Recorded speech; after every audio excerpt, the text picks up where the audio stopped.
Hello and welcome to A Star to Steer Her By, a Star Trek podcast. We are on episode 52. Woo!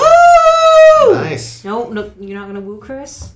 Jake never woos. I refuse. I was gonna say, yeah. This is now if you exclude the 10 forwards and you only listen to one a week, we now have exactly a year of episodes. Is that right? Yeah, wait, 2 weeks in a year. If you exclude the 10 forwards. Yeah. But that means our 1 year was a couple weeks ago. Now? Something like that, yeah. But we said as much on... oh, okay, good. I didn't remember us making that announcement. We did. It was during the motion picture. What a way to finish a year. Better than it being a random episode of the animated series. Better than it being Star Trek 5.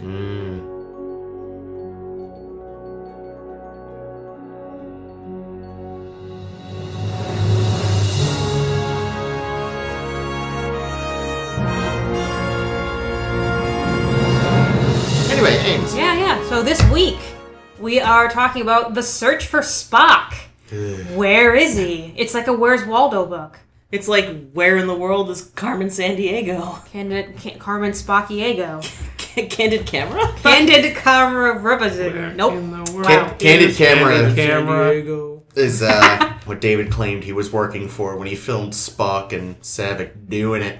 He totally did. So search for Spock. Premise as quick as I can. I'm sure it won't be that quick because I can't do quick. Spock is dead. All hail Spock.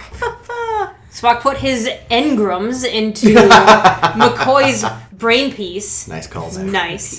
His sexy brain piece. So McCoy is going crazy town. Cuckoo bird banana pants. And we learned from Sarek that if Spock downloaded his brain, effectively, his final upload into McCoy, he's got to get that out or McCoy's going to go crazy town. And he has to use the corpse of Spock for everything to work, and they realize, shit, we left Spock's corpse on Genesis planet. Whoopsie doodle. Let's just go back and get it.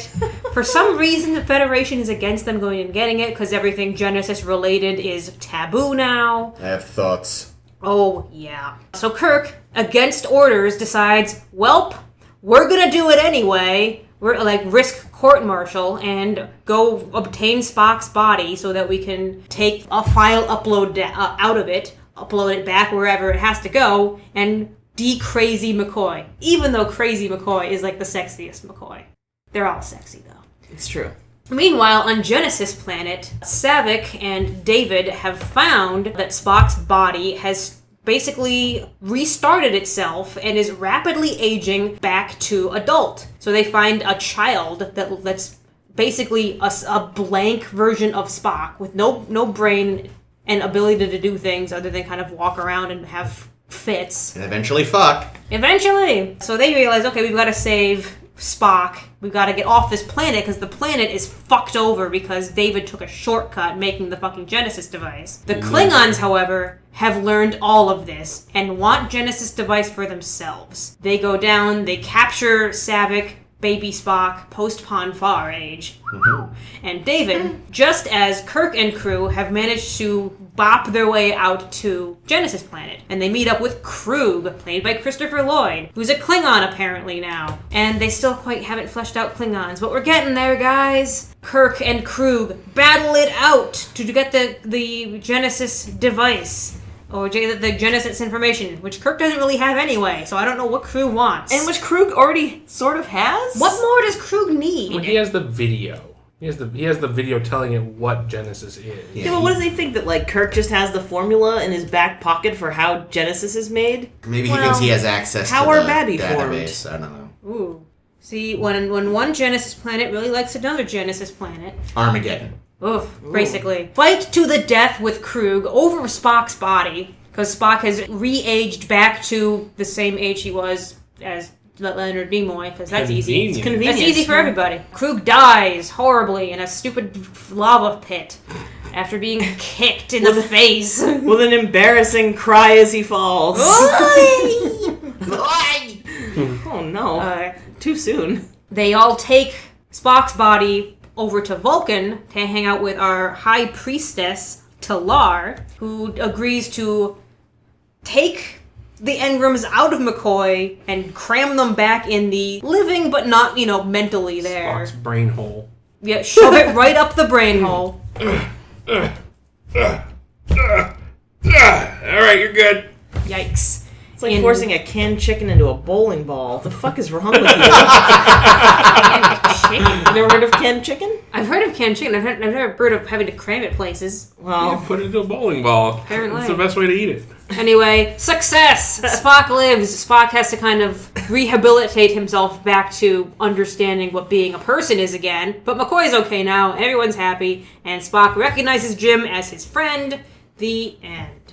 hooray! Well, not quite. Right off the bat. Can we discuss Yes. Spock's corpse? Okay. Did it transform into a baby? Well, What happened? it formed and reformed, right? I don't know. Yeah, that's weird. It's very weird. I would expect. They said that. It's nice that he folded up his burial robe nicely for everybody. Yeah. So the Before running explanation was off. that the Genesis caused Spock's cells to Yeah. spontaneously regrow. Yeah. In that case, either there's going to be billions of little baby Spocks Yeah, like we crammed into that torpedo shell, Yeah. Why? like we see because those each microbes. cell would transform into a Spock. Holy shit! Or That's a better movie. yes, just search for Spocks. That's the Infinite Vulcan right there. Ah. That was good. But I don't understand what happened to dead Spock's corpse. Maybe those bugs ate it. Well, no, he was Maybe? well, because all the matter got whatevered, so his matter got whatevered too. Maybe, but why not the torpedo? The torpedo was fine. Inorganic. Yeah. We see I all don't the know, I'm just- microbes. There were microbes on non-GMO. microbes on the torpedo when it got shot away, and each of the microbes started rapidly evolving into newer and differenter things. Like they start off as little ravioli creatures, they get into bigger ravioli creatures, they get into these giant snake things. This is all within a couple hours of themselves. So I'm also wondering why is Spock just aging quick? Why isn't he also evolving into new fucking things? Because they really didn't think very hard about this script. Because Vulcan is the peak of evolution, and I'm there's also- nowhere else to go. I'm guessing that Sargon. the microbes have a much shorter life cycle. So they're going through their life cycle thousands of times over the course of those hours. Oh, that's brilliant. Okay, I like that. I like that one. You know what I don't like? What don't you like? This movie. Anything. So McCoy in this movie is fucking amazing. Fair And enough. everything else is shit. here's what And Sulu's fun. I was gonna say Takei also. I was just gonna Sulu's say got don't. a sweet cake. here's what gets And a I sassy line. I got a lot of Yeah. problems, so I'll try to go in order and make it quick. Problem 1. How the fuck long is it supposed to have been between the end of 2 and the start of 3? 5 minutes. I have no idea. That's what I mean. It seems like it's only been a very short amount of time, but apparently in that time, there's already been a whole big hullabaloo about the Genesis planet, enough that, they're having laws they've got to rewrite. Everyone knows about it, but everyone also knows it's an open secret. So much has happened in apparently no time at all. Right, yeah. They've completely redesigned the phasers. Uhura got her hair redone.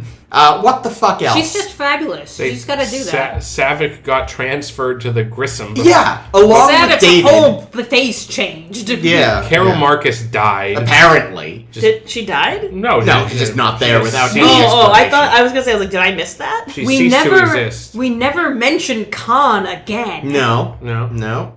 And everyone knows about Genesis. The super evolved Khan now that's living in the center of the Genesis planet. Yes, he's just So- controlling the planet. He's the one taking it down. With That's his pecs. actually- with his pecs. Boom, boom. When I was a kid, I kind of always wondered if that was the case.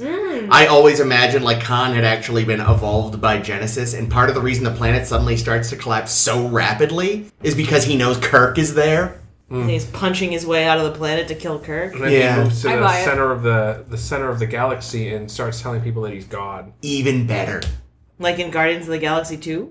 No, Like in 5. like in Star Trek 5. Shit. But yeah, no, when I was a kid, that was my headcanon. That some That's a good aspect headcanon. of Khan was in there to explain why the planet went from kind of falling apart to oh shit, it's all volcanoes, as you said. Yeah. My headcanon is one of those cool ones from the Revolutionary War that they used on ships. What's another problem I have? Oh god, well, yeah, it was related to the whole David Marcus thing. You'd suddenly think he was the lone scientist on this project because he somehow, Star Trek 2, it was like a Genesis team. It was his mother, it was him, it was a bunch of other people.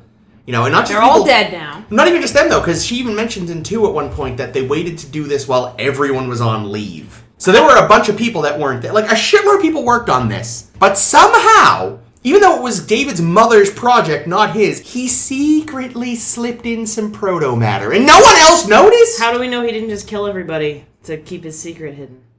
Maybe he was working with Khan the whole time. Could be. Yes. Or maybe everyone else just okayed it and said, if it'll make it work, go ahead. But that just doesn't seem like... I mean, the way... And it comes the fuck out of nowhere. Saavik gets all high and mighty... Well, that's Vulcan of her. But, it's like, all of a sudden, it's this thing that's like, every ethical scientist... It's like, why? What is wrong with proto-matter? All we know is what we see in this, but... I don't know. None of this makes sense. It's a terrible film. Well, so how everybody knows about it so quickly and how it got taken care of so quickly? 24-hour news cycle. But, like, to the nth degree, because the news is getting shot right into your brain box, probably, in the future. 5-minute news cycle. Yeah, so that's 1. 2, they probably moved really quickly, because even though they probably didn't know, like, about the proto-matter, they probably realized pretty quickly the implications of what they had created, and were like, fuck, we really need to lock it down before some snoopy Klingons beam down there and figure out how to replicate what we did. I feel like they could have some kind of Starfleet state of emergency type situation where they're allowed to just be like, nope, you can't fucking go there, don't go there. I mean, I guess, not to defend this movie, but they knew Marcus was working on the Genesis project. They knew it was going to get used one day. It just got used unexpectedly. So there may have been protocols in place, I guess. Yeah, it's some Area 51 cleanup shit. But again, how does the whole of the galaxy, well, the whole of the Alpha Quadrant, find out about it? It's like the worst kept secret in space. Yeah, I mean, the first thing we see in the movie... Maybe Roddenberry leaked it to the whole quadrant. Well, Sorry, about that. sorry, Roddenberry does a lot of leaking, but there's other stuff he leaked in this movie. Oh. Wow, That's golden what that showers? smell was. Yeah. Yikes. No, so we see the Klingons have basically extorted information out of some little Federation freighter ship that gets blown up in like one of the first scenes, where they learn about Genesis device because the guy was, I don't know, getting kickbacks. Well, I don't know how that guy found out about it himself. Why she just said? I thought they were just her transport. yeah, I didn't She think said that she was bought a Federation. the information from somewhere. Oh. Yeah, well, some crooked fucking admiral somewhere. We know how shifty those admirals It was probably are. Commander Starfleet. I was about to say that. Commander Starfleet, that son of a bitch. Yeah, about the timing though, it did occur to me though that it could have been longer. It could have been a couple of weeks or months. Yeah, I was gonna say I would give it at least weeks. Because they probably had to. The Enterprise was so fucked up that they probably had to go into a dock, to get fixed up a little bit, and that's probably where because they had to go to SETI Alpha 5 and pick up the crew of the Reliant. Yeah. Smart. And Pick up those other SETI eels. Hang out with them. As far as we know, the crew of the Reliant is not on the Enterprise at the beginning of 3, so they must have picked up the crew of the Reliant and then dropped them off somewhere. And most of their trainees, Kirk said. Well, Most of the trainees and they wound up on Marcus Earth, and right? Saavik. Well, we don't know that. I mean, at the beginning of this movie, they're arriving at Earth. That's what I meant, the Enterprise crew. Yeah, so it could have just been that they were staying over someplace while the Enterprise got fixed up enough to have to return to Earth. And then they returned to Earth, and that could have taken a few weeks. You think they'd have at least scrubbed the burn damage out of the bridge, though? I mean, they fix it up, though, They at least, put the consoles back together. And Yeah. Kirk got the blood off of his shirt. Finally. Poor Preston. Yeah, It still, though, doesn't explain why there's suddenly a whole new phaser, Yeah, that's true. which Well, are, on frankly, ugly. The handheld phaser was Oh, different. well, so they've always had those. Had completely different ones in the last No, movie. they've always had them. It's They fine. had them as backup. They had them in their locker. They hadn't even used them before. Yeah, the other ones are better because they're newer models, but the new models are actually really old models, and they keep them in reserve just in case. Yeah, I don't know. Who knows? Not me. Oh, by the way, speaking of something we were talking about last week, I figured out why Khan wears the glove. Oh? Because his hand was horribly burned from getting battery acid on it from when he crushed a phaser with his hand. Did it actually happen? No. No, I meant the crushing of phasers. He did. Yeah, remember in he Space crushed. Scene. Remember he crushed. Yeah, so a that's phaser? probably what it is. That's There we that's go. his And reasonable. like he was as just any other. playing tough guy and pretending like he hadn't hurt himself. I Yeah. thought I just really liked Thriller. Who doesn't? Anywho, so yeah, I think it could have been a little You bit don't like Thriller? longer. I'm ambivalent. I like Thriller. don't It hate could have it. been. Although it also seems weird that, like, you think rather than letting them limp back to Earth with the barely reconstructed Enterprise, they'd be just tell them there, like, hey, we're decommissioning this. We'll send you home on a different ship. Yeah, like they send the Grissom out there to drop the science team out, so they've been sending more ships out there. Yeah, so it's, I don't know. Commander Starfleet wanted to rub that salt in the wound personally.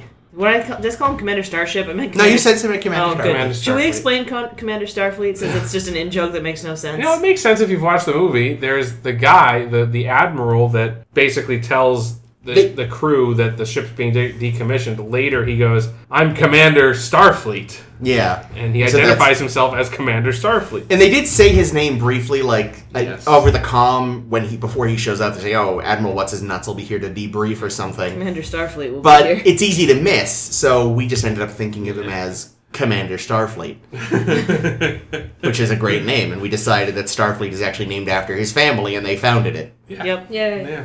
Starfleet used to be a It was like a shipping company. yeah. It used to be they used to run boats. Yeah. It was Yeah. the just Planet so- Express ship. They were doing deliveries. Yeah, I was just gonna say that. Oh, this movie. This movie. It is a disjointed mess. It could have been worse. Apparently, as I mentioned, Roddenberry tried to leak that the Enterprise gets destroyed. Jesus Even Christ, though it Gene. was in the fucking trailer. But the trailer did Yeah. a good enough job of that. That's why they're like, fuck you, Gene. We'll leak it first. No, he leaked it way early. I know. Tried to do the same thing he did during Wrath of Khan to get all the fans in an uproar. What an absolute shitlord. I know he's a little turd sometimes, But a big but like turd sometimes too. everyone on the project just said, ignore it.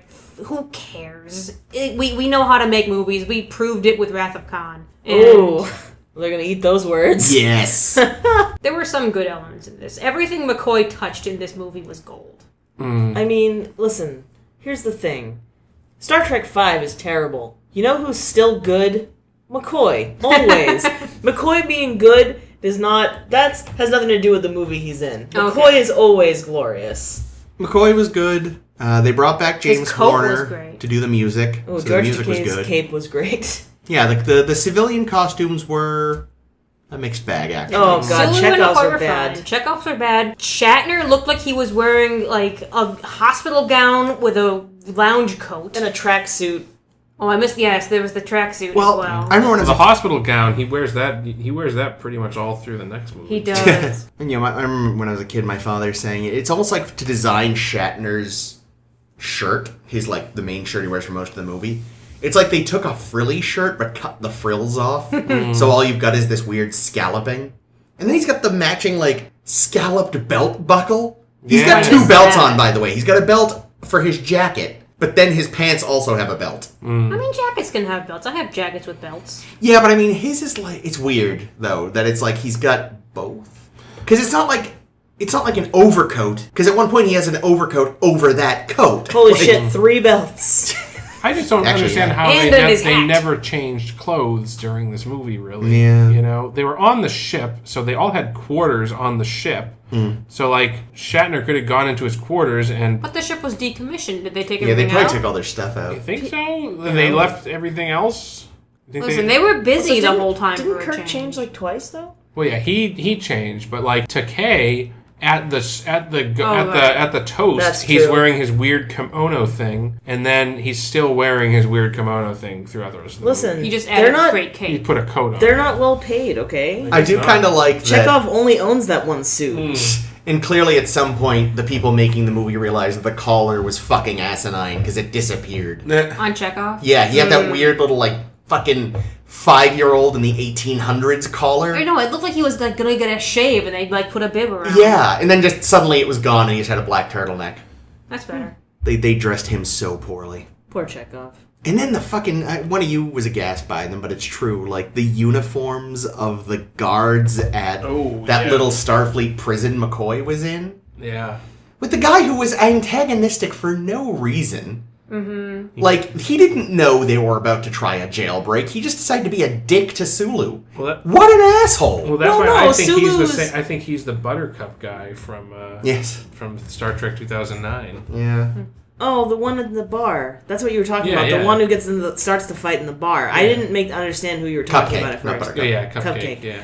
Delicious. Takei kind of starts it though, because the guy yawns and he kind of snarks at him, like, "Oh, they're keeping you busy." But it's an out of proportion reaction. Oh yeah, for sure. I mean, You know, to be like, oh yeah, look at how tall I am, and also Europe. It's like, I'm sorry, mustache. Do you know who the fuck that is? That is goddamn Hikaru Sulu, the navigator of the USS Enterprise. You're some chuckle fuck who was so bad at the academy, they stuck you on some kind of Earth-based prison as a guard. Shut the fuck up and sit the fuck down. you know, he's basically the TSA of Star Trek. Yeah, and he rightly gets his ass kicked. Yeah. Don't call me tiny. Sulu apparently hated that they called him Tiny in the script and fought it and said Nimoy, I don't think you should call me Tiny. That's not something the audience is going to react to. Like they don't think of me as a small person. They think of me as a big character. And then he watched the screening and the audience fucking cheered at the end when he says don't call me Tiny, and he goes back and says I'm going to eat my words and they're delicious. Well, it helps that the guy was 19 feet tall. He wasn't Or that at least tall. standing on a box. He did not look that tall. Yeah, I think it was just the camera angle. They did their best How to make tall him is seem... Takei? He never struck me as terribly short. Me either, but... Yeah. Alright, wait, I'm gonna ask the interview. But that was a big Dear galoot, intern. so, you know. Yeah, that's everyone seems tiny to him because in his mind he's a fucking giant. Who? That asshole that insulted him, So, Uhura's co-worker...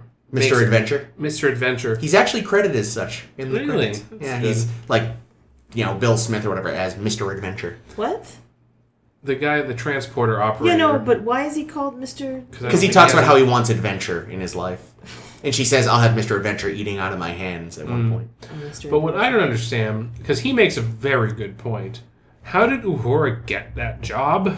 Obviously, she took the job specifically so she could help with this hijacking. Yeah.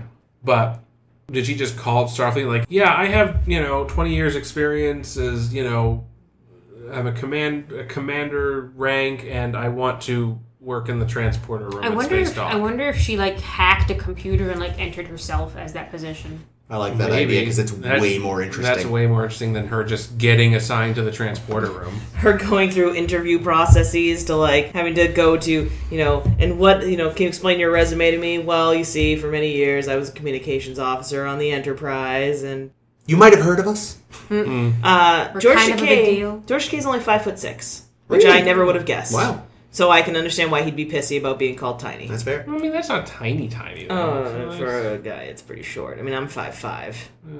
Okay. But, yeah, that's the thing. I suppose if it's a really undesirable position, if somebody with 20 years experience bids for it, it's we can't technically say no. I do prefer the hacked herself in, though, just because it makes her way more interesting. Yeah. When she locks that dippy kid in the closet, the first thing I'm thinking of, shouldn't she taken his communicator and stuff? Presumably if you're on, an Earth base, you don't You don't necessarily have have it one? with you. I don't know. This is proof that Uhura is a dom. By the way. Yeah. That's true. Yeah, Just you're- like your you're- story. Get in the closet. my Mustaches.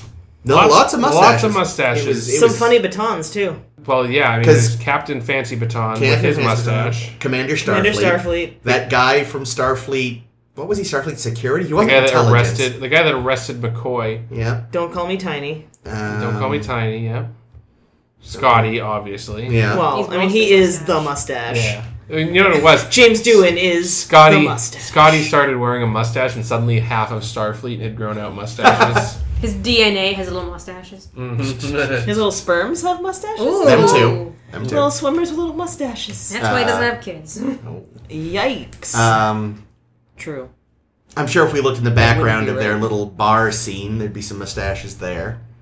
Yeah. Klingons rocking some. The not Mos Eisley crazy Cantina. mustaches. Yeah. No, the not Mos Eisley Cantina is Star Trek V. The most likely cantina.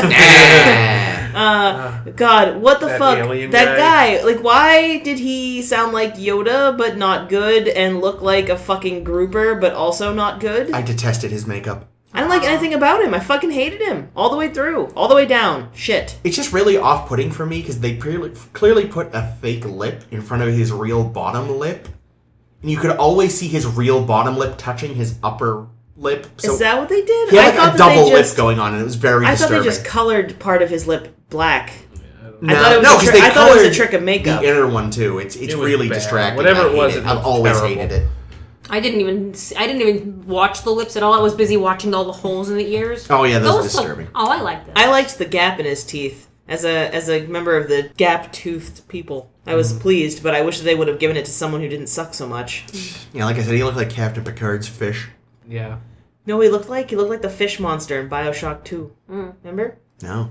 You remember there being, or is it a frog monster? Some kind of fishy monster in BioShock 2. The guy that like turns himself into. Oh, you never get a good look at him though. Yeah, well, that's what I imagine he looks like then. Oh, fair enough. In my head canon, that's what he looks like. That's a 1776 revolutionary canon, by the way. But yeah, so other things about this movie. Christopher Lloyd is Krug. Now, here's the thing. On one hand, I might argue that, or it may be argued that Christopher Lloyd is somewhat miscast as Krug. But I would counter that, A, this is before Back to the Future. Definitely. Yep.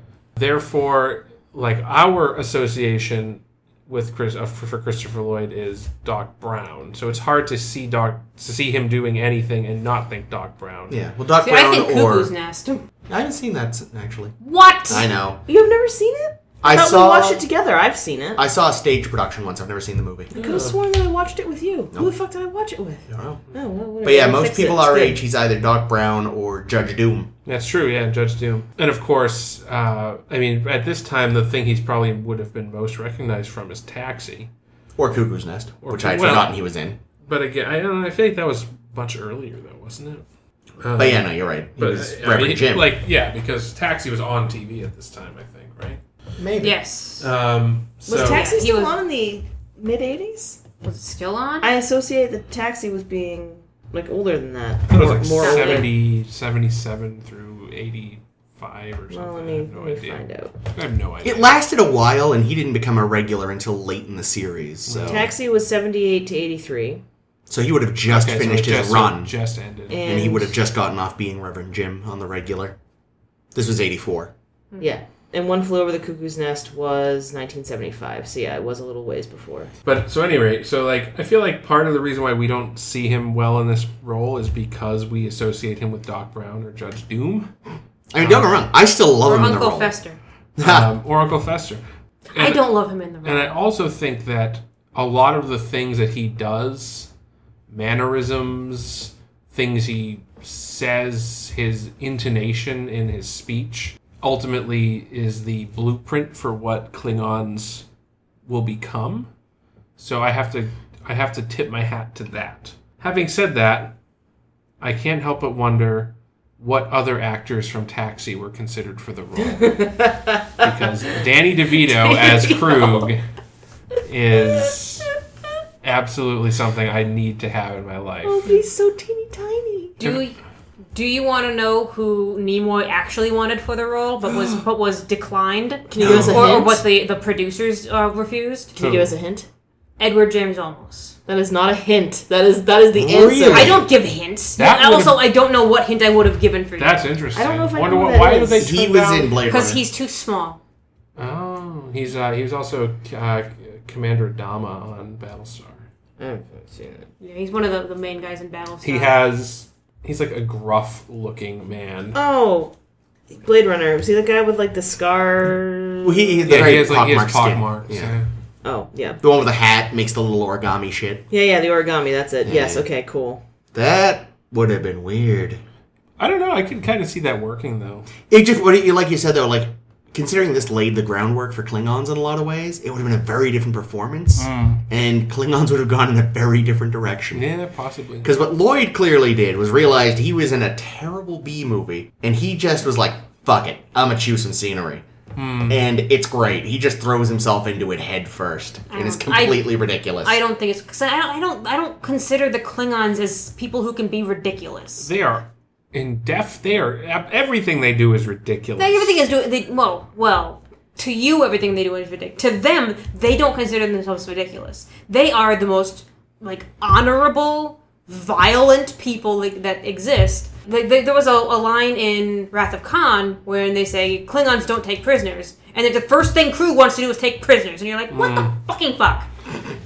This actually made me think about earlier. Remember earlier we were talking about how I mistook the Punisher logo for being Reaper, and you sort of made the distinction of like the Punisher takes himself seriously and Reaper doesn't.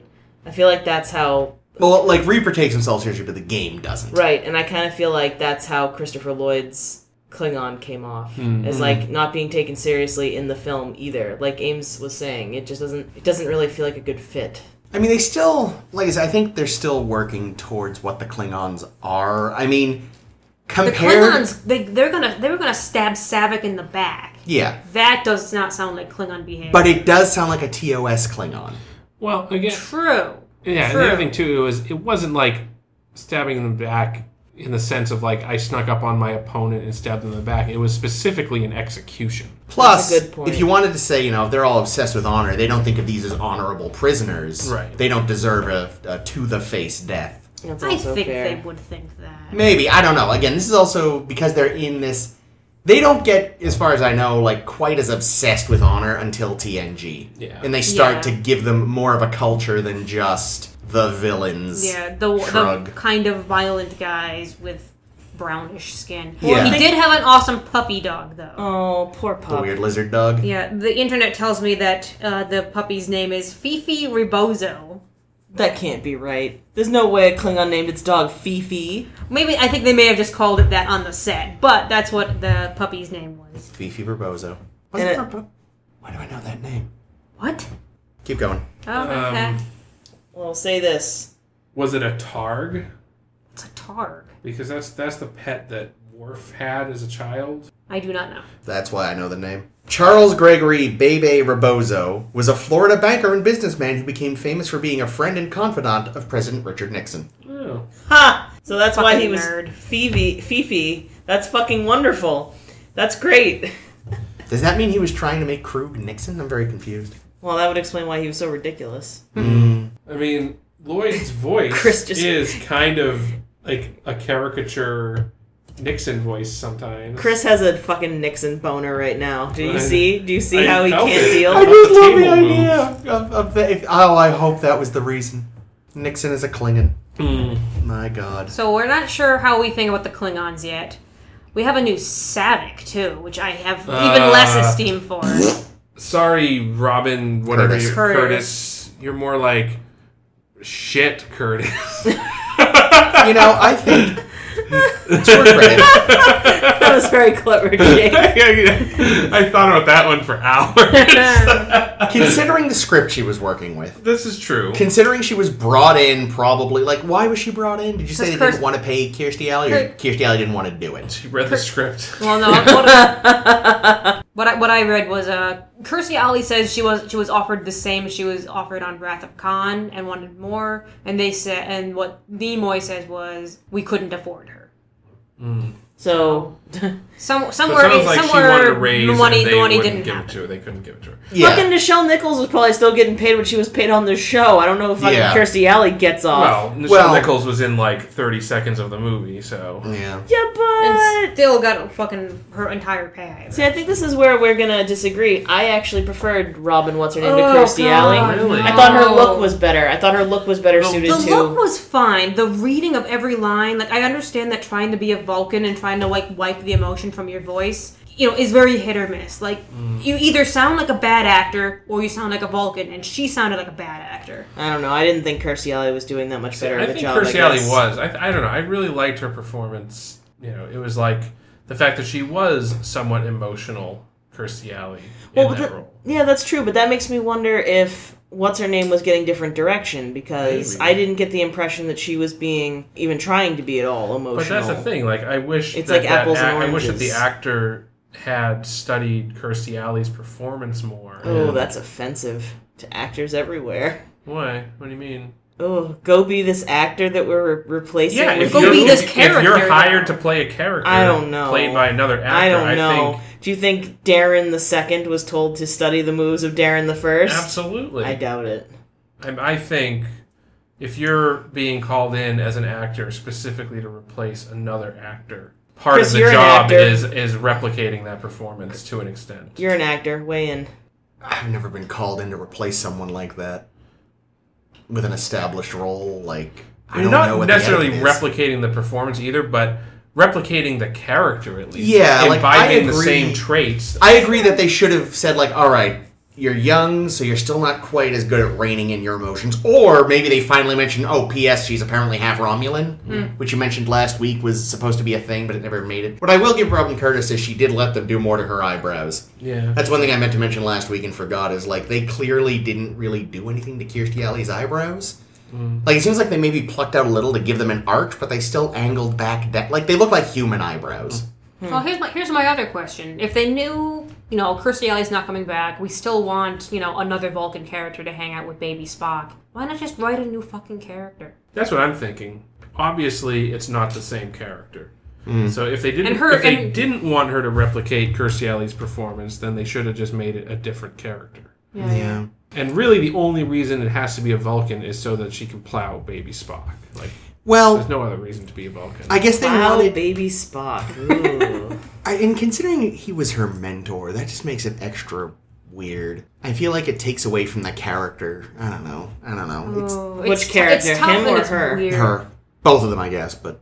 Well, yeah, but she exists in this fucking movie just to be his fuck thing. Yeah. Like, she's already been minimized. I mean, I know Yeah. it's not in the highly sexualized way you would necessarily assume. She's not wearing, like, skimpy, like, lingerie, and you don't see anything beyond a little finger fondling. Yeah, no, we don't get... Yeah, you like that, Abe? We don't Okay. get... That actually is how Vulcans have sex, which is why when Sarek and Amanda hold hands like that, they're like, oh, we're doing it. They're basically, like, cupping each other's genitals in public. Yep.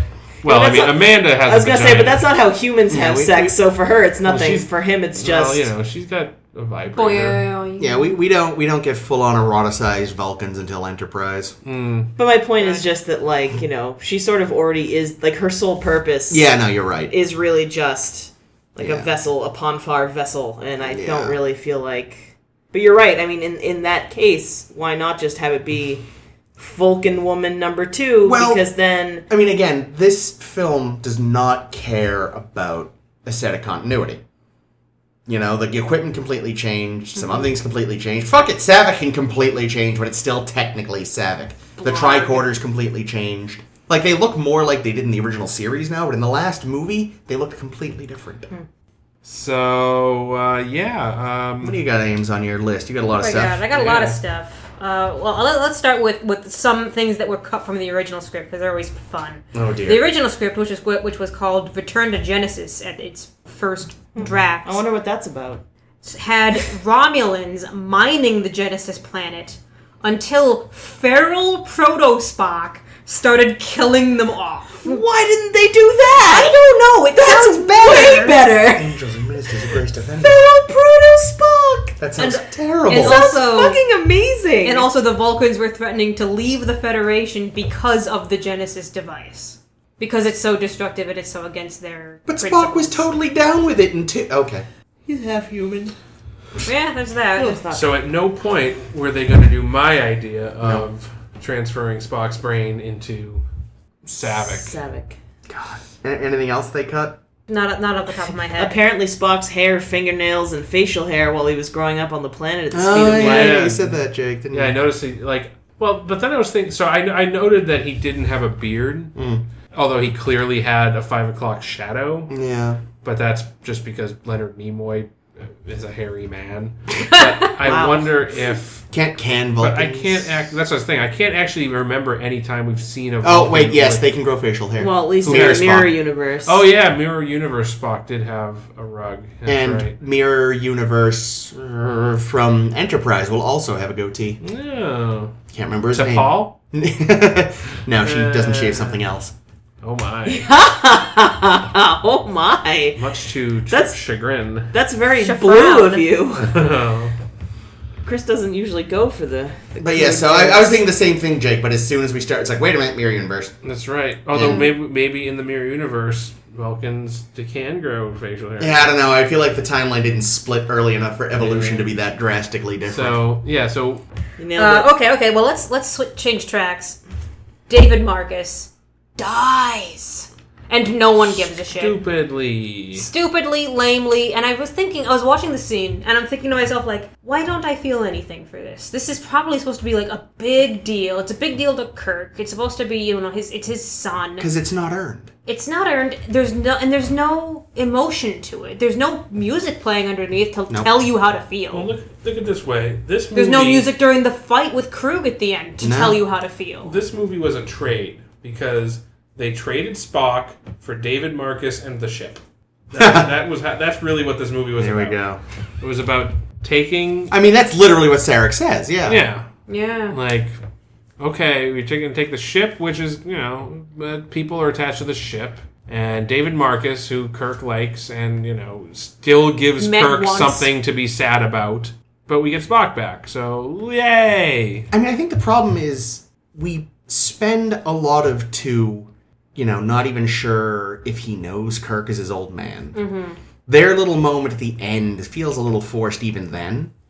I would agree with that. And again, even if it's however much later it's supposed to be, you don't get the impression him and Kirk did a lot of hanging out, but somehow Kirk is already like, it just doesn't feel earned. Yeah. It feels like it's a forced attempt at emotion that just doesn't work.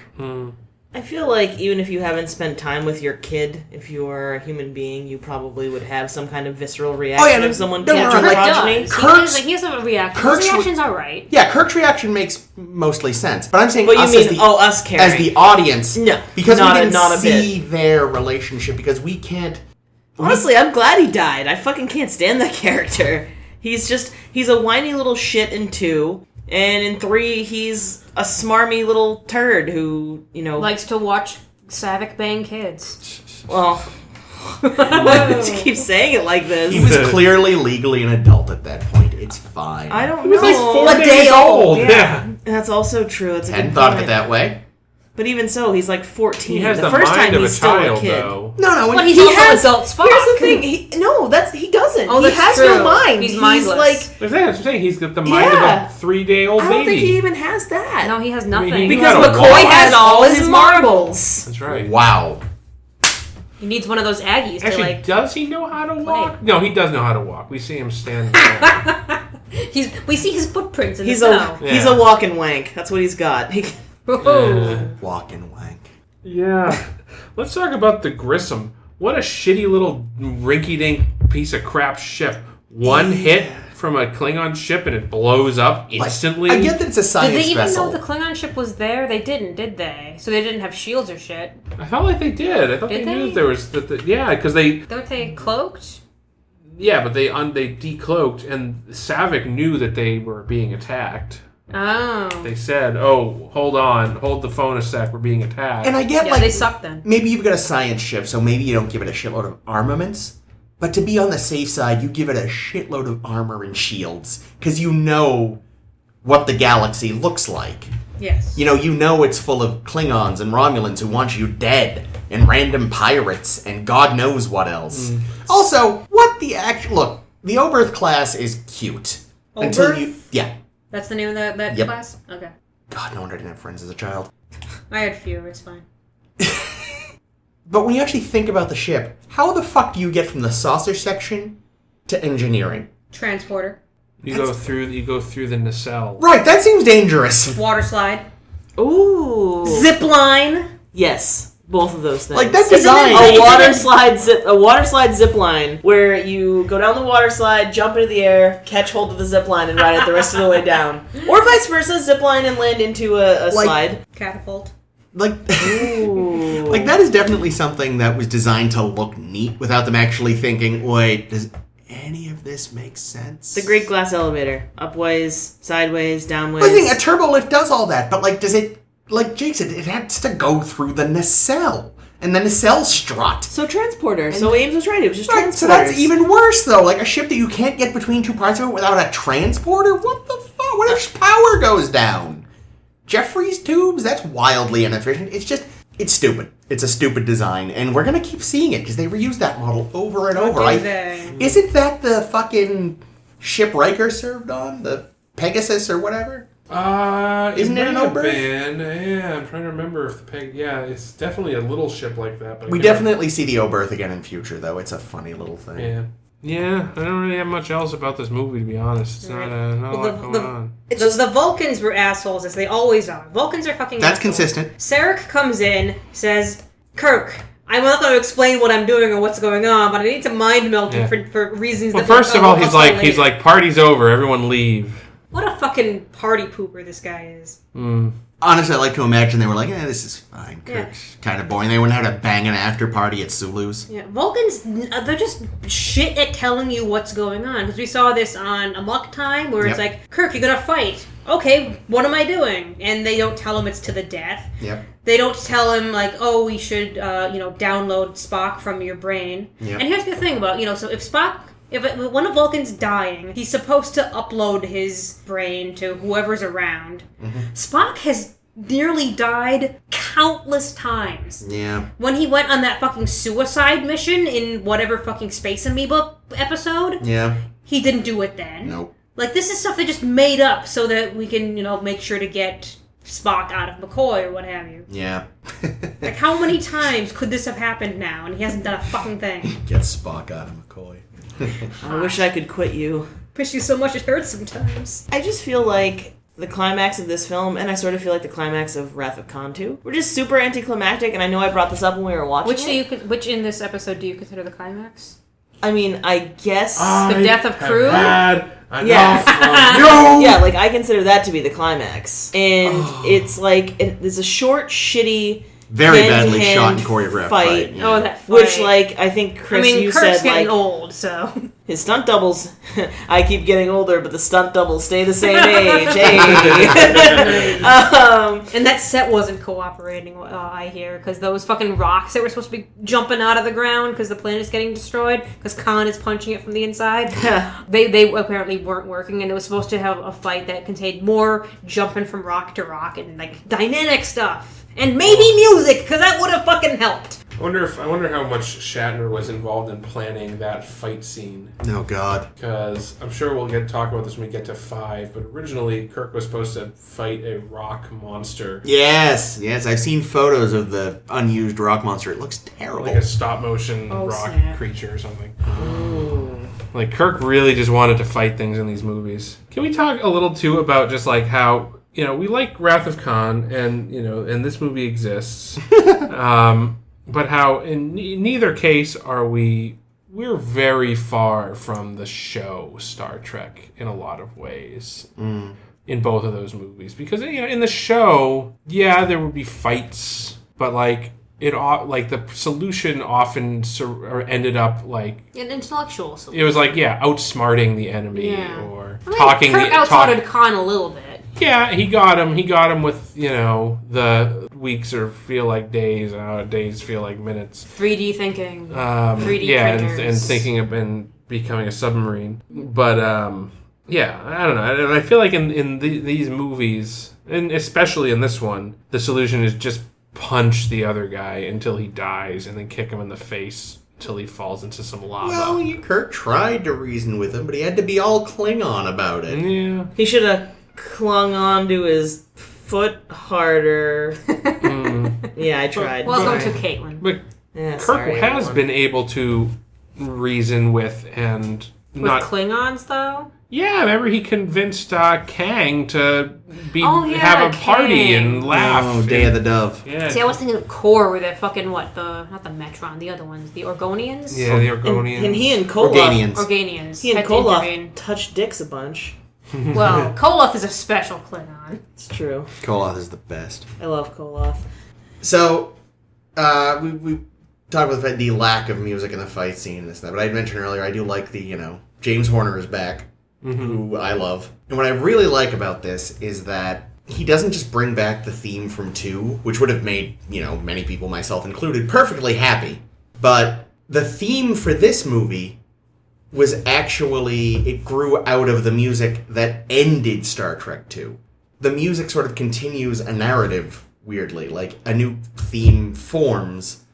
And then at the end, when the crew is sort of reunited, the end that credits... techno theme that you love so much. No, happily that's not in the credits even though I thought it would be. But the music used over the end credits is then the opening theme that had been from the start of 2. So it's like you've got a theme, it sort of stops when, at the end of 2 when Spock dies and this new theme moves in.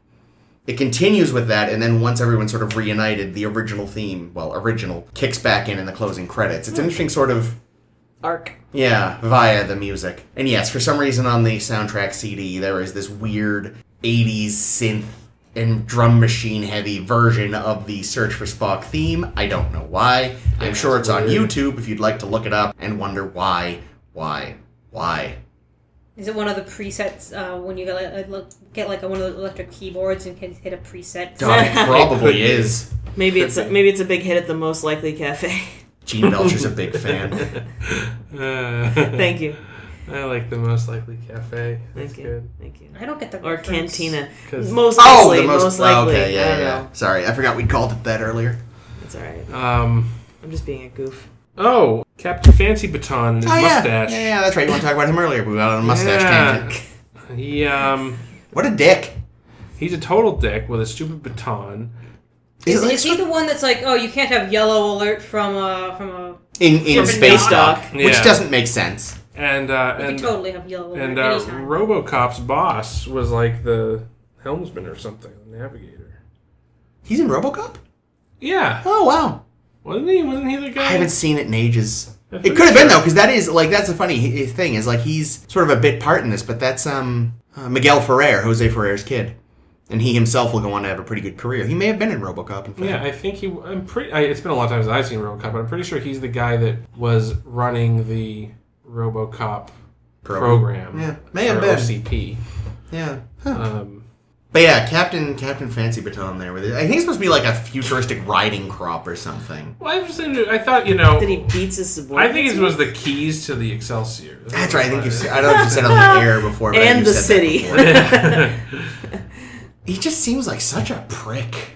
I love how they're like, Captain, come to the bridge, and he just languidly reach a hand out and call them. What is it, you pricks? Like, and I'm trying to convalesce. Like, here's the thing. Presumably, if you're in Space Dock, right, and for some reason Space Dock itself goes to yellow alert, then any ship inside it has to, by extension, also go to yellow alert. Your Like, that- emergency's not my emergency. That's what I mean. Like, that That's always what I'd struck say me, to the even Space as Dock. a kid, as a stupid thing. Like, what do you mean you can't have an emergency in space? What if fucking a Klingon fleet just decloaked 2 inches from Space Dock? Because I guarantee all the ships in Space Dock are the only ships in the quadrant. If that happened, you'd probably go straight to red and jettisoning Finney. Good point, but you know what I mean, though. Jettisoning. You can still have some kind of alert in Space Dock. Listen, That that's man's a- an No, asshole. he said yellow alert. He didn't say any alert.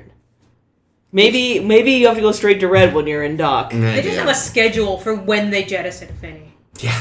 It's like, oh, it's Tuesday. Finney, get in the tube. I also think that the bridge set for the Excelsior is stupid It in this film. It looks like they Like a hammered it cartoon. together at the last minute. It looks like a cartoon fan film. Yeah. Like, He's got that ridiculous chair. he's got a ridiculous chair. Everybody has a ridiculous chair with little locking Clamp thing, clamps, seat belts. Fake seatbelt. It's like they didn't want to just It's a fucking... roller coaster, but it's the bridge. Yeah, I was gonna say They that. didn't want to It's an amusement redress park the ride. Enterprise bridge yet again, but the end result actually just looked cheaper and shittier. Yeah, I mean, for such a cool looking ship from the outside, the Excelsior bridge in this movie Big is letdown. garbage. Yeah, Well, and see, then you can't judge a book by I its bet cover. a lot of it is because Scotty sabotaged it and made it look stupid. Yeah. Like he sabotaged the warp core and made the ship somehow come to a halt in space. With puttering, old-timey car sound effects. That was upsetting. Well, how else would you understand what had happened? It can't come to a stop. It's It's in space. It's also such a rip-off of the That's scene true. from It has Empire momentum. Strikes Back when Oh. they try when he's like punch it and it goes same joke. Listen, audiences are dumb. They have to be told what to think, which is why the fact that there wasn't, music under the really important dynamic parts of the movie was such a mistake. Yeah, really, your man dropped the ball there, Chris. Here's the thing. Here's the thing. I'm ready. Decision for whether or not to put music in a scene. Is Nimoy's fault? Horner was probably all ready. He probably had a whole thing where Nimoy was like, no. To heighten the tension, no music. And Horner probably went, I'm sorry, what? Have you ever seen the movie M? You should see the movie M. Oh, yeah. Or, have you seen this scene? Because I have. And holy shit, Lenny, it doesn't work. Lenny. Maybe that's why he didn't come back to score 4. Nimoy fired him. For calling him Lenny? Yes. And also calling his fight scene shit. Right, yeah, that whole end fight. The Krug fight. It's, on the one, it's hysterical. Lots of leaping. Yeah, as comedy, it's amazing. Because, there's the moments... I mean, it's almost like going back to TOS when it's obviously not Shatner. Like, when Krug grabs his foot and he sends him that amazing backflip thing. You're just like, ooh, very good stunt double. Nice acrobatics. And then, of course, there's the bit where Krug falls down to the lower rock and Kirk leaps at him with an, Which, oh, God, it's so dumb. And then, I've said for years, everyone talks about Khan and whatever and all these other Shatnerisms, but kicking Krug off his foot with the I have had enough of you should be better remembered as a moment of over-the-top Shatnerian nonsense. It absolutely is. It is beautiful. It is not an action climax, but I feel it's a comedy climax. I climaxed. Oh. You've gone far enough, Jake. And if that, by the way, is now where Shatner's at as far as fighting goes, maybe we should be grateful we didn't get a Khan fight in 2. Yeah. Oh. Maybe we're lucky it was ship to ship. It is noticeable in this movie as compared to the last one that Shatner's performance is not nearly nuanced as it was in Kong. Yeah. So I think going back to what you said last week, Chris, about how you just have to wear him down until he stops Shatnering. Yeah. I wonder if Nimoy felt he couldn't do that because they're peers. Probably. Maybe. Also, we have to, apparently, when Nimoy is directing it, it's really hard because he's in a lot of the movie. In this movie, he's not in a lot. Yeah. He's in only a couple scenes, but in those scenes, he mostly has his eyes closed because he's on a table. So apparently he was driving DeForest Kelley crazy because he's trying to direct with his eyes closed and tell DeForest what to do. Imagine you have, an assistant do that scene. Yeah, you probably should. It's the 80s. You can't just literally get up, go to a chair, and have the rushes queued up right there. This is back in the day where you still had dailies. Yep. Nowadays, you film a scene, you immediately watch it. Yeah. So it was an even weirder, he couldn't see what he'd done until later that day or the next day, which is insane to think about. Can we just acknowledge that the Vulcan gong operator was like a very stereotypical Chinese dude from a 30s serial. Yeah, no, it was felt kind of racist. Mr. Moto A, it was an Asian actor, and B, he had it was an Asian actor. It was. Oh, it definitely was. Well, I guess that at least he's getting. But why was he wearing the red Yeah, and the little flat hat. The flat hat, and he banged the gong. Yeah. I'm not saying that that's good, but I just I thought he was doing all those things, and he was a white guy painted up to look Asian. I think if it was a white guy, I wouldn't have even noticed it as much. I think because they, the one Asian actor... And they, hyper-Asianed him up. Yeah. Yeah, well, it's there's nice always... work, Nimoy. There's always been a big problem with... costumes. With, Orientalism and the Vulcans. I may have said it mechanical before. rice picker, right? No! I think he meant other than that, but yes, also that. But yeah, I may have said this on air before, and I apologize I'm repeating myself, but obviously there's always been this idea with Vulcans, kicked in it takes them a while to decide what they're doing with the Klingons, but they realized really early on, alright, this is what the Westerners think of, the East. It's sort of mystical, and, they have...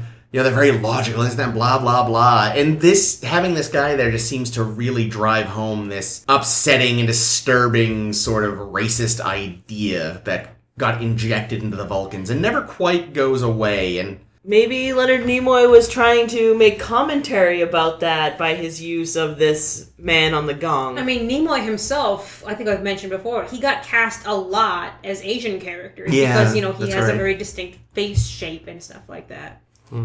One thing I will say about everything, aside from that guy who does come the fuck out of left field, there was a very 60s Star Trek feel to everything about Vulcan in this movie. Yeah. Like, the aesthetics of the clothing carried over from Star Trek the Motion Picture. Mm-hmm. You know, the robes are very much like the robes he wore during the Kulinar. Oh, but the fucking headpieces.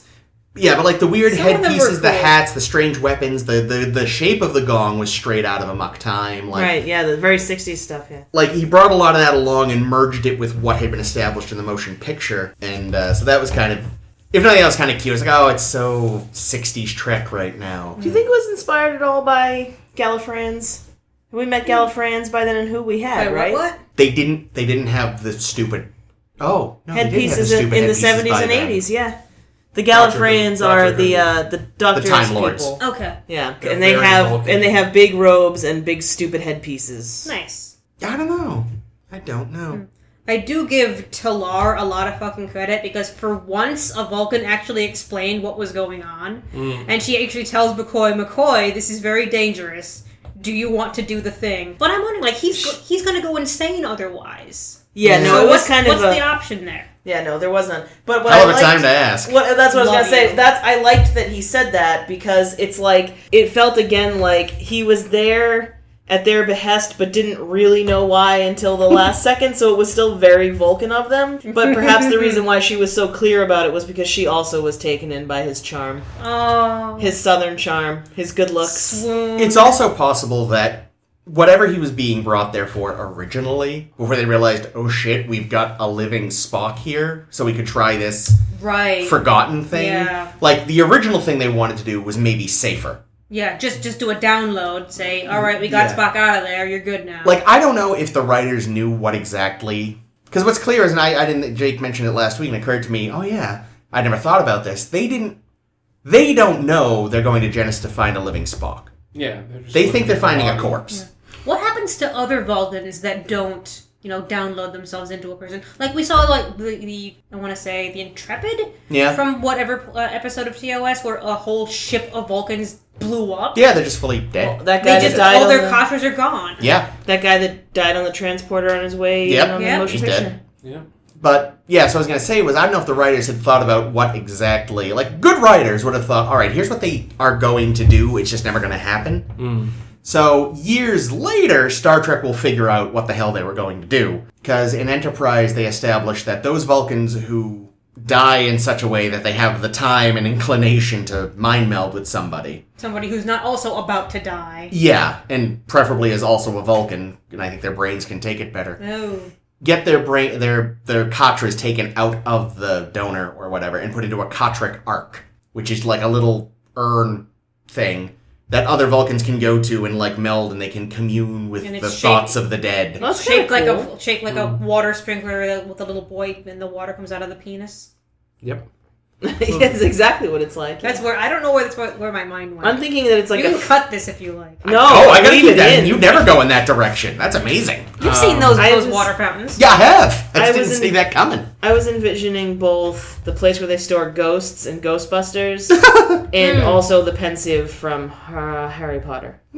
Yeah. You know who was conspicuously absent from the Vulcan brain dump ceremony? Oh, Mom. Amanda. Amanda. Yeah. Where the fuck is Amanda? She doesn't She show can- up? She'll be in 4. Yeah, I know. She shows up at the beginning of 4, so... Fucking Sarek probably didn't tell her what was going on. Yeah. Yeah, Sarek is such a douche. He What an probably ass. didn't. He just shows up with Spock at the house, and he's like, but he was dead. No, she didn't even know. He didn't even tell her that Oh, she died. She's like, oh, Spock, I wasn't expecting to see you. Hello, mother. I was dead. I'm sorry, what? Wife. Sorry! No, here's how it would go. Here's the Vulcan sitcom that's Sarek and Amanda's sitcom. Sarek walks in, wife, Laugh track. our son has died, and she starts Laugh wailing, crying, and then Spock walks in, and the studio audience goes woo, and then she goes, Sarek, you told me he died. Oh yes, he came back to life. Vulcans. Fucking Vulcans. Oh my god, Totally do we what know happened. anyone that could animate that for us? Because that would be fantastic. Oh, they just, like, they don't know how to tell people things. Exactly. You'd Well, I think mean- they've been allies of humans for so long. You'd think they'd understand by now. Nope. But I mean, that You can't understand at what least you that's don't very care to consistent understand. about Vulcans. Like, It is. Like, even, in the first episode where we meet Sarek, Yeah, Spock didn't think to mention, like, oh, by the way, the ambassador and his wife are about to meet. They're kind of my parents. yeah. By kinda, I mean exactly that thing. Oh, God. I think in order to understand humans and the way they interact, you would have to condescend to give a shit about it. That's true. And I just don't think they do. I think that... I meant what I said. I think Vulcans are at the peak of their evolution, and I think that's it. They just have no interest whatsoever. They probably are vexed by having to deal with humans. Also, speaking of Vulcans being dicks, Sarek is one of the most important ambassadors in the Federation. He couldn't have pulled a few strings. Yeah, to get them dispensation to go to Genesis. Yeah, without having to steal the fucking Enterprise. Okay, but he probably could have pulled strings, but he's a dickhead, so no one wants to help. Yeah. He doesn't know how to play McCoy's the game. gonna go crazy. We have to save McCoy if He anything. probably tried, and Commander Starfleet was like, no. It's like, I'm fucking Commander Starfleet. Have you seen my sweet velour jacket? Yeah, that jacket, man. How did Scotty get one of those? I don't know. Because Scotty got one of those? his name is Montgomery Scott, not Montgomery Starfleet. That's true. Maybe he's the bastard son of, That explains the mustache. Yes. The mustache is it's a family trait. the seed is strong. Little Game of Thrones Son, reference for y'all. today you are a Starfleet. Your mustache has come in. Okay, so if Scott is from the north, what is the bastard names for people in different areas in different quadrants? Well, there's Welshie. Yep. Crunchy? Crumpets. Oh, what do you call them? Oh, English muffins, is it? Ow! No. It's a sticky wicket. But yeah, no, Scotty, when he's on the Enterprise after they're stealing it, he's got a sweet velour jacket, and I think he wears it through 4 as well. Yeah, he does have a nice jacket. Yeah, it's a similar. Not as Commander nice as Starfleet Takei's, jacket. though. I'll tell you what. Yeah, I would. that thing. I I would would love to have buy one of that those. today. Same. It looks Yeah. comfy as fuck. I'd buy McCoy's Yeah, today. It Takei's looks sharp as is fuck. amazing. The Takei. Nice. That's great. Oh my Takei. god, I would fucking wear it's just so sharp. He looks Yeah. sharp No, as he looks fuck. great. And also like it gives the perfect swish to his "Don't call me tiny" Here's swish the thing. exits. Star Trek, as far as I'm concerned, does a really horrible job throughout its run with civilian Oh, clothing. yeah. It's ridiculous. Civilian clothing in Star Trek just gets worse and worse and worse as time goes on. I mean, have you seen civilian clothing today? What people are wearing? Oof. Yeah, but civilian clothing watch basically Project Runway? it basically just Well, that's goes not to really civilian pajamas clothing. and No, that's stays true. pajamas. yeah, and it's so Well, bad. and kids wear pajamas to class now, so you have True. Star Trek to thank for that. But But they're not it's wearing like shit. Darth Vader pajamas. Like they're just like boring, shitty pajamas. But yeah, like this is like, and again, this is a mix of it. Like Sulu is one of the only good civilian outfits you'll ever see in Star Trek. McCoy's is one of the few good civilian outfits you'll ever see in Star Trek. Nichelle Nichols, it looks like, was just in one of her own dresses. That looked very 80s. Yeah. yeah, but what the fuck with that gigantic necklace you Looked pointed very out? Yeah. I think they Jake. were trying to do like a cultural thing. Yeah, they were trying to like, make it look like tribal she was or trying to some look bullshit. African and Takei's sort of kimono-y Kimono. thing. But what about Chekhov's? What the fuck was that? He was just wearing a jumpsuit. He looked like the He was little wearing Dutch an boy. Adidas like, An like Adidas. running suit from. Wow. Do I have to cut that? Does that No, is that racist? no. Russians they're are white. white. Fine. I think it's an accepted And stereotype they are an enemy of the nation. that Russians like Adidas. Though actually, you might want to delete it because when they take over our country, we'll probably be killed for We're this. already true. fucked. That's true. I've shared that Putin on the Ritz meme. I'm screwed. Putin on the Ritz. I love that shit. That's so good. But yeah, no, like, but it does. I would not be surprised if Nichelle Nichols was like, they just told me to show up in a dress. I didn't realize they were making me provide my own Nah, but it was costume." Star Trek Red. I don't think... No, her uniform, but the dress during the party. Yeah, it was when like they this were purple doing- dress. Yeah. And it was very I thought it was 80s. red. Why did I think that dress was red? I don't know. You colorblind? I think it was multicolored. Holy shit, Are am you, I colorblind? Are you an animator for TAS? Wait, are your cats not pink? Is everything in this house not pink? We did see some tribbles. We did? In this movie, in the most likely cantina. Most likely cantina. So glad that's caught on. I really still don't understand why we're calling it that. I don't Because think- Mos Eisley is the name of the cantina in Star Wars. And Okay. most likely sounds like most likely, and I'm just making a joke. Oh, okay. Look at you go. I don't know. Jake gets it. That's all that matters. It's not. I don't even That's all really- that matters to me. It's not even really much to get. It's just a play on words. It's It doesn't really make a lot of sense, but it's funny. I like Thank it. you, Jake. Aw. Thank you, Jake. Your romance is so pure. We see the tribbles. They must be the ones that can't reproduce Yeah. because otherwise they would have taken over the planet. Yes. Maybe they Take did. over. One of them Or- was pretty big. Or cats are a natural predator to tribbles, so they're not an issue on Earth. See, that's why we never see Maress on the Enterprise. They just let her loose in the Mos Eisley Cantina to keep the tribble population This down. is true. Her, and that's why we never see her species again. They all get diabetes from eating all the tribbles all the time on Earth. Jesus. Yeah, The got tribbles are made mostly out of grain, so.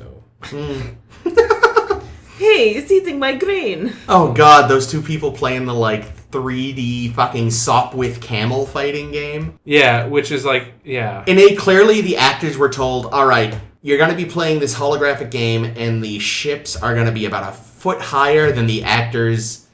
The actors were clearly looking above where the effects people ended up putting the planes in. It's so distracting if you notice it. I didn't, Yeah. but now I will. I mean, I that's a noticed. common problem with shitty, Yeah. Optics. matted in visual effects. Yeah. It's one of the things that really sets apart Who Framed Roger Rabbit. Yeah. As a movie that really did it right with eye contact between the animated characters and the human characters. Yeah, no, that's how you do it right. I know they actually made Bob Hoskins do a shitload of mime training to do it I well. thought you were going to say meth. I was really confused. Which also Christopher Lloyd, so I was it going to sort say, of connects. can we watch Roger Rabbit and call it a 10 forward since Christopher Lloyd was in both? Maybe. And Bob Hoskins. Is Bob Hoskins in Star Trek? No, he's just great. He's just awesome. I love Bob. Yeah. I mean, He's he wa- English, he- wasn't he? Yes. Yeah. Or is he still alive? No, he passed away a he few years died. ago. All right, I'm gonna bring this back. Here's a philosophical question. Okay. Audiences who hadn't seen Wrath of Khan, do you think they understood what the fuck was going on in Search for Spock? No. No.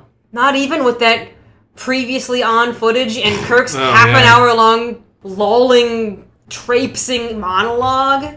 It's so sad on the ship. It feels like it's been so long, and we left a friend. Yeah, I mean, Rah rah rah. this really isn't a standalone film. No. 4 is a standalone film for the Yes. most part. Well, You got Spock being weird. but, yeah, but you got Spock being weird. You've got them having to answer for their crimes at the end. yeah, but I still feel like you could watch 4 without knowing what happened in 3 and still enjoy it because You would enjoy it, but there would be whole. there'd be questions. Yeah, there'd be questions. But with this movie, it's just wait, what? What? Yeah, there's nothing but questions. Why in is this Spock film. dead? Even if Why you- is this? Who's this child? That's not Spock. Why do they keep saying Spock? Even if you've Kirk seen, has a son? even if you've seen Wrath of Khan, you have questions watching That's this true. fucking movie. Let's be real. Why? Why did they do this? This is Why so did- bad. Why did Krug have to wrestle with the worms? Why did they kill the dog? Why did they kill the dog? Well, you answered that question, Caitlin. Yeah, John Wick. It's like John Wick. Yeah, so they can have that John Wick revenge. yeah, you gotta have that. That's what I want. John I want- Wick has taught me you just don't fuck with the dog. I want someone to do a fake trailer like Commander Krug, and it's, his dog dies, but he doesn't then die on the Genesis planet. So then it's just him having John Wick style violence to get revenge on Kirk. So yeah, Anything overall, else? Star Trek 3, disappointing, but kind of necessary-ish as a link from 2 to 4 if you really kind of want to know exactly what happened. Yeah, and if you really want to find a way to get Spock back, because Nimoy, I guess, regretted dying when he said, "Oh, I guess I'd miss this if I actually left." Yeah, which, fair Also, enough. they're also missed that directing paycheck. gig. Yeah. Yeah. But yeah, no, it's not a great film. There's a lot of you figure they would have. I don't know. There's so much and so little continuity at the same time. It's mind bending. Well, speaking of, yes, one item of continuity that bears noting is the self-destruct code is the same as it was in let this be your last battlefield. Yep. Whole refit, and they never bothered changing him. And apparently Chekhov knows it just in case, which He's the standing science officer. Yeah. And probably terrible. Of course, we'll have more continuity issues next week, because they completely changed the Klingon bridge. Yeah, Which, admittedly, that aesthetic moving forward will be the Klingon bridge aesthetic. more or less, yeah. But it's a complete drastic shift, and it's really distracting. We'll see next week. We will. We will. But yet they maintain the same clothes. Like, Yep. Kirk wears the same shirt for the rest of that movie. Yep, how bad does his outfit stink? It started off stinking. Well, Right? And I so mean, now- I think at the start of the next movie, they say they've been on Vulcan for like 2 months. Yeah, well, Spock has to... How do you feel? Yeah, but I mean, like, Jesus. But we'll talk about next week how badly all their clothes must reek. So yeah, does anyone else have anything to say on this disappointing outing? Glad it's over. At least it's But not the 5. worst is yet to come. Yeah. This has been episode 52 Holy shit. of A Star to Steer Her By. Wheels. Yes, next week, Wales! With, I think, everyone's favorite Star Trek, because it's the one that even people that aren't really into Star Trek have possibly seen, Star Trek 4, the one with the whales. I mean, The Voyage Home. You were right the first time.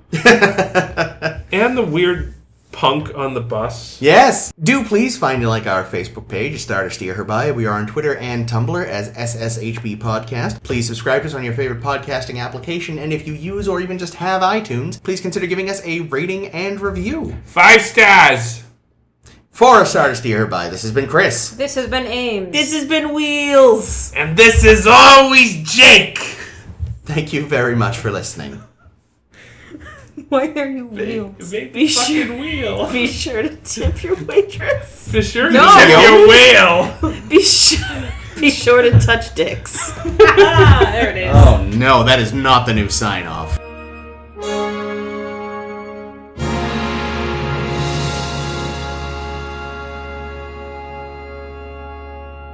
At least it's But not the 5. worst is yet to come. Yeah. Yeah, but we have whales. Yay, whales. It's a distract fucking us. wheel. It's a baby It's a wheel. baby wheel. Baby fucking wheel. Jay, look at Jane, this. it's a baby wheel. We should link that video Fucking too. townies. I will love that. God, do I love townies. Probably next week when we do Star Trek 4. We're just gonna be doing that the whole episode Oh, next Jesus. week. It's No. a fucking It's a baby wheel. fucking Is wheel. it dead? With that, this has been episode 52.